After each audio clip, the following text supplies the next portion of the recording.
Muito boa noite, nós estamos começando mais um programa de Direção Espiritual. Muito obrigado pela sua companhia, pela oportunidade de entrar na sua casa, de falar ao seu coração. Hoje o Cristo está um pouco adoentado, não teve oportunidade de estar aqui comigo, e eu quero aproveitar a oportunidade, já que a gente não tem a música, de contar uma história muito bonita que eu recebi através de um e-mail, que diz assim: quando eu era um menino, ocasionalmente minha mãe gostava de fazer um lanche à noite para substituir o jantar. Eu me lembro especialmente de uma daquelas noites, quando ela fez um lanche desses depois de um dia de muito trabalho. Naquela noite, já distante do tempo, minha mãe pôs um prato de ovos, linguiça e torradas bastante queimadas. Colocou tudo isso diante do meu pai. Eu me lembro de ter esperado um pouco para ver se alguém notava o fato das torradas estarem tão queimadas. Tudo o que meu pai fez foi pegar uma daquelas torradas, sorrir para minha mãe e me perguntar como tinha sido meu dia na escola.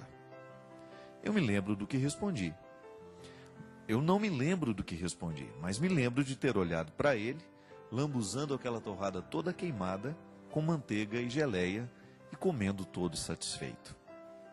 Quando eu deixei a mesa naquela noite, eu ouvi a minha mãe se desculpando com meu pai por ter queimado a torrada. E nunca me esquecerei que ele disse a ela assim: meu amor, você sabe que eu adoro torrada queimada. Mais tarde, naquela mesma noite, quando fui dar um beijo de boa noite no meu pai, eu lhe perguntei se ele tinha realmente gostado da torrada queimada e se ele realmente gostava de torrada queimada, como ele havia dito para minha mãe. Ele me envolveu nos braços dele e disse: meu amigo, sua mãe teve um dia muito pesado e estava realmente cansada no dia de hoje. Além disso, uma torrada queimada não faz mal a ninguém. A vida é assim, cheia de imperfeições. E as pessoas não são perfeitas. Eu também não sou o melhor marido. Também não sou o melhor empregado, nem tampouco sou o melhor cozinheiro. O que tenho aprendido através dos anos é que saber aceitar as falhas alheias, escolhendo relevar as diferenças entre uns e outros, é uma das chaves mais importantes para a gente ter relacionamentos saudáveis e duradouros. Além do mais, uma torrada queimada não precisa ser um evento destruidor. A história é muito sugestiva, né? E eu tenho certeza que enquanto a gente escuta, a gente também fica pensando em muitos momentos da nossa vida em que a gente se alterou, em que a gente perdeu a paz, que a gente perdeu a paciência, o prumo, o equilíbrio, porque a gente também teve uma torrada queimada na nossa vida, né? Aí nessa torrada queimada, a gente imagina aquelas muitas situações em que a gente foi contrariado, em que as coisas não aconteceram do jeito que a gente queria, que as pessoas não corresponderam às expectativas que a gente tinha. Porque, aliás, uma das causas de muitos sofrimentos na nossa vida é justamente porque a gente cria expectativas, né?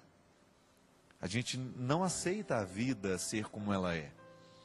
A gente já vai para o acontecimento, já vai para o encontro com as pessoas, imaginando dentro de nós muitas coisas que depois frustram. Não é como a gente esperava, não aconteceu como a gente queria, como a gente sonhou.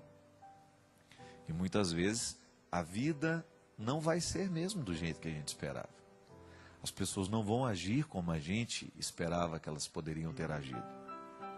E aí cria esta inadequação do que a gente esperava que a vida fosse e do que a vida verdadeiramente pode ser. Nas expectativas, minha gente, muitas vezes nós colocamos fardos muito pesados sobre os outros. Criar expectativa com o outro, né? Esperar que ele tenha uma reação, esperar que ele vá agir de acordo com os nossos desejos, com as nossas esperanças, é muitas vezes colocar um fardo sobre o outro. E aí, as coisas não são do jeito como a gente gostaria que fosse, nem sempre é como a gente gostaria que fosse, e a gente muitas vezes age de maneira muito incorreta. Ainda hoje eu estava conversando com os amigos, e eu falando das minhas dificuldades No momento em que eu me sinto inapto para lidar com a fragilidade. Às vezes eu me irrito com muita facilidade, né? E me irrito e me prejudico com a minha irritação.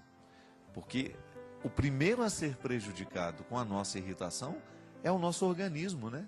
Quando a gente fica bravo, quando a gente fica irritado, a gente descarrega no organismo uma série de toxinas que são nocivas para a nossa saúde.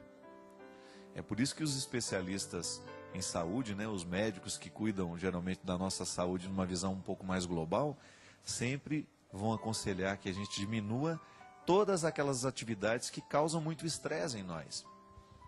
É claro que se a gente for tirar tudo aquilo que nos causa estresse, nós vamos parar de viver, né? Porque na vida corrida que a gente leva, nessa vida cada vez mais apressada, né?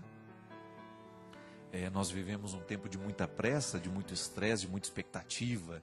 Nós temos que corresponder a muitas expectativas. Eu digo isso por mim, né? Essa semana, estando extremamente debilitado, não era dengue, né? Já saiu o resultado de sangue, mas eu tive uma virose muito forte desde quarta-feira passada, piorada por um medicamento que eu mesmo me mediquei, né? E piorou ainda mais, uma prostração horrível como efeito colateral daquele remédio, unida a uma indisposição mesmo que já existia, uma virose, sei lá, uma infecção.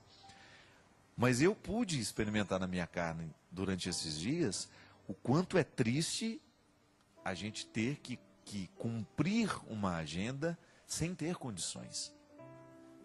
O corpo está pedindo repouso, o organismo está pedindo uma pausa, e a gente não pode dar a esse organismo esta pausa, porque a pausa que a gente daria, que eu sinto que eu tenho o direito de dar, iria prejudicar muitas pessoas. E é nessa hora que a gente toma a decisão.